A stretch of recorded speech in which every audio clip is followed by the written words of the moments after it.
A good morning.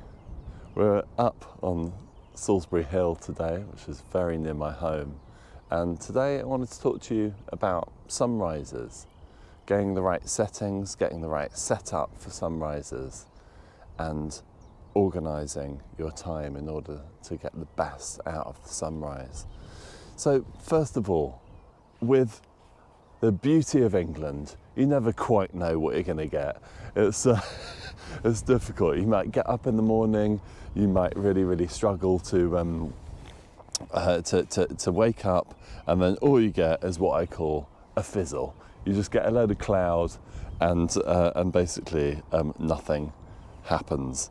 So, what the first thing I'd really recommend before even getting up, is an app, and this app is called Photopills, and it is absolutely fantastic.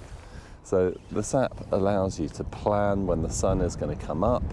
It allows you to work out the angle you're going to be to the sun, and it allows you to really pre-plan nearly every element of it, apart from really the weather. So you need to look at weather apps to then pre-plan that. So BBC Weather or AccuWeather or Met Weather apps, you can check before you come to see how much cloud there is and what the day is going to be like. Now, it told me that today I've got a little gap of sunshine before the cloud descends and it starts raining again. Okay, so a little bit about planning. Secondly, if you're taking sunrises, you really want a sturdy tripod. You want something that you can really rely on, because your ISO is going to be much lower than it would be normally because there isn't the light available, and you still want that sharpness. So you're still going to be photographing at f8 or f11, but keep your ISO down as much as possible to get as less grain into your shot as possible. If you've got camera straps, take them off. These little things are fantastic. They're from Peak Design, and basically you can clip on your camera strap, because camera straps can get in the way. If you haven't got something like that, just wrap the camera strap around the tripod and try and get as much in as possible. Now, the clouds are looking gorgeous. It's looking like it's going to be happening quite soon. So first of all, the camera settings. So what I would go for is, personally, if you're doing sunrises, a lot of the time filters get in your way, even really expensive ones, because the light refracts off them as the sunlight's coming straight in. Unless you're deliberately photographing a sunrise on something opposite the sun, which is a fantastic tip, and a lot of the time what works very well. But I wouldn't use filters otherwise, because you can just get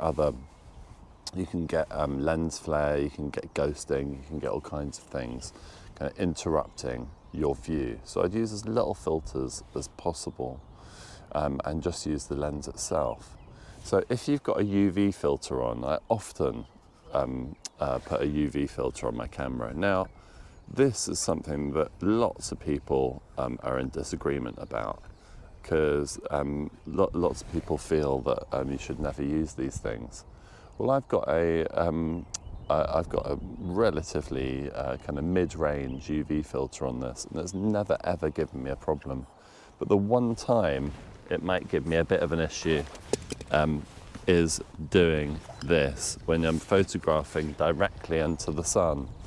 So I'm going to take it off. So I've just got the lens itself. The lens coating is there to do this job, to stop too many reflections and glare and lens flares onto the lens.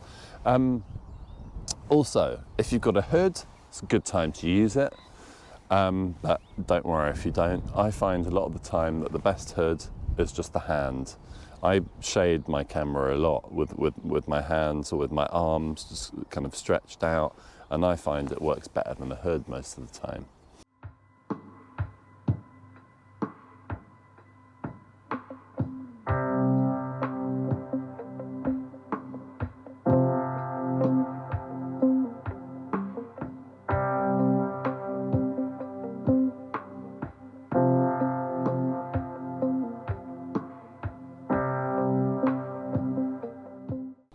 Okay, so sun is starting to make its way out and it's looking gorgeous.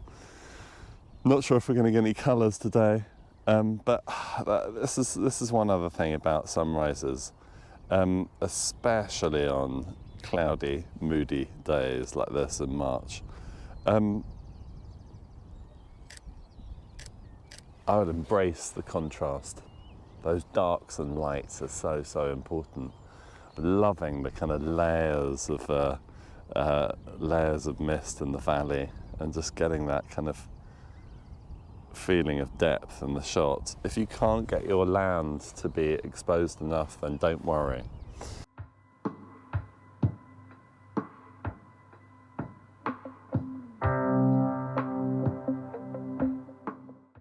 Okay, so the next part to all of this is bracketing. So what I'm going to do is I'm not putting on a timer because the shutter speed is more than bright enough, but I'm going to bracket the shot. After he says embrace the contrast. But that is it's mainly so I can get a full range of exposures when I need it.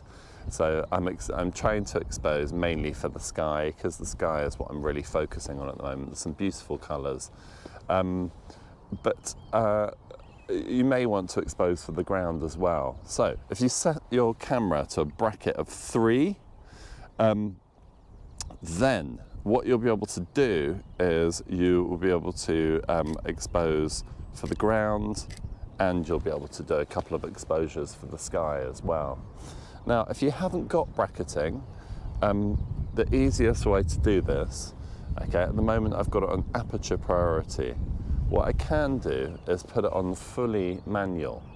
So I can use the settings and put it onto fully manual, and I can bracket that way.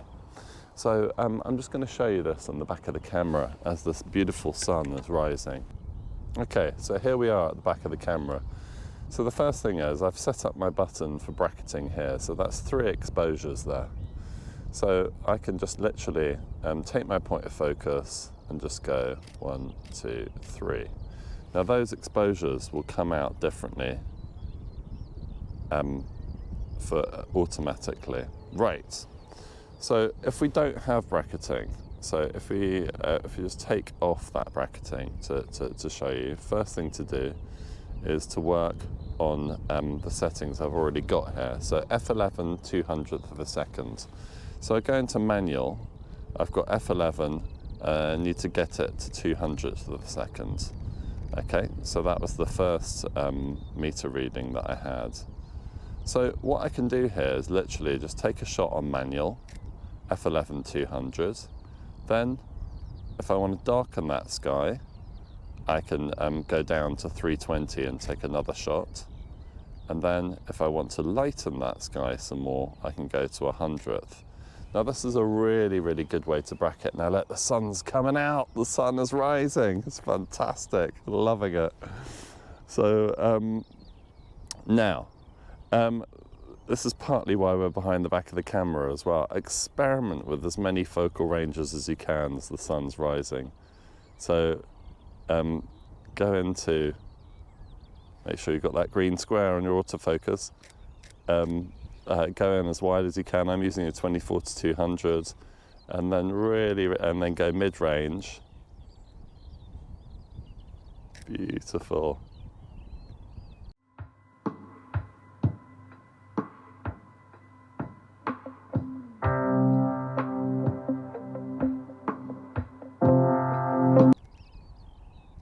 So I'm now manually bracketing my camera. And then we can do some zooms as well. Now when you're zooming into the sun, you have to be a little bit careful. I'm just going to notch it down here, try and get some of that haze, move the sun over to the right. Now I need to just catch my focus. My autofocus is playing up. Come on, autofocus, you can do it.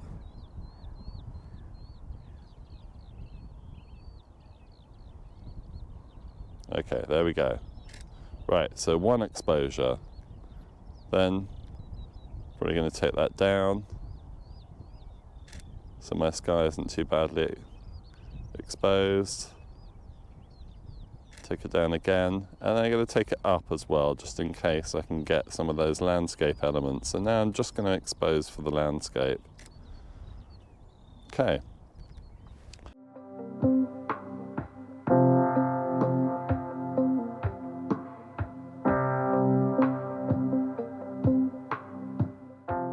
So coming back out of that zoom position, I would literally just toggle in between as many different compositions as you can. Now I'm going to go for mostly sky, and I'm going to go for more wide angle here.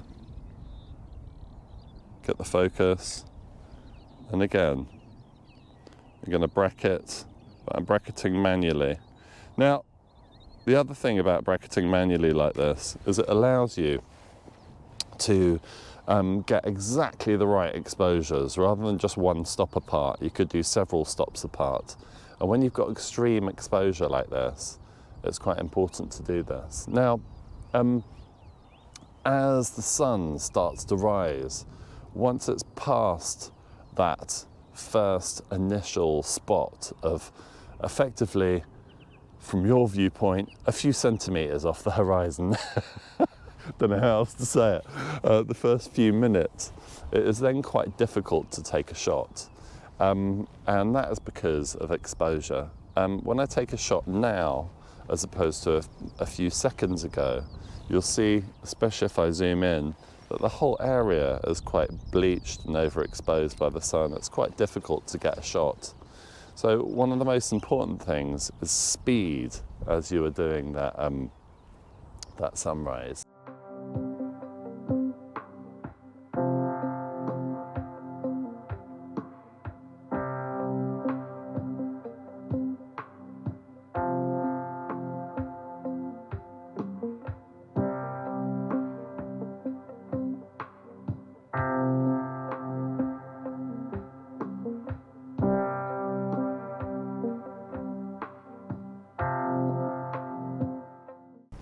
So, sunrise, one of the most magical times of the day.